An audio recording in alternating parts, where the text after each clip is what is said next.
The Māori Plan, developing vibrant communities across Auckland.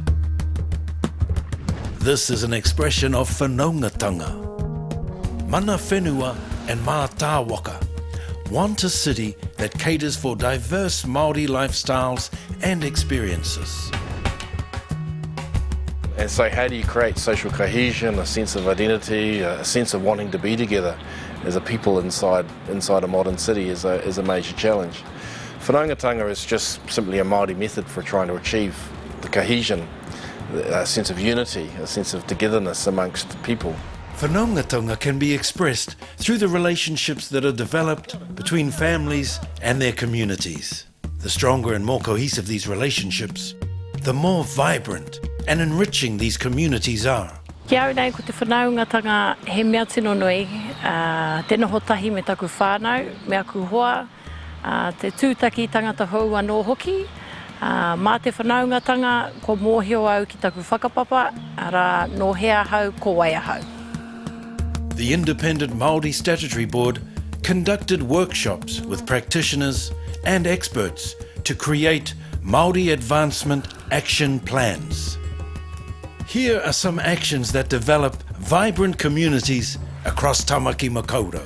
Auckland Council to support Marae by assisting with infrastructure development to meet compliance and regulatory requirements. Auckland Council to provide support to all Marae in Tāmaki Makaurau to develop a cultural capacity plan. Education is a focus area in the Māori Plan. Being well educated strengthens whānau. Auckland Council can advocate and support parent hubs that provide resources and learning opportunities in reading, numeracy and financial literacy. Auckland Council can advocate for the establishment of a Māori Educational Institute Committee that embraces kohanga reo, kura kaupapa and wānanga to develop a regional plan for Auckland. So the notion of whanaungatanga is an important one, in that if we understand the relationship that we have with each other, not just our family relationships or indeed our work relationships, but importantly the responsibility that we have to our young and our elderly, and indeed the environment that we operate in, then everybody's contribution helps. To find out more about the Māori Plan or the Independent Māori Statutory Board, visit our website.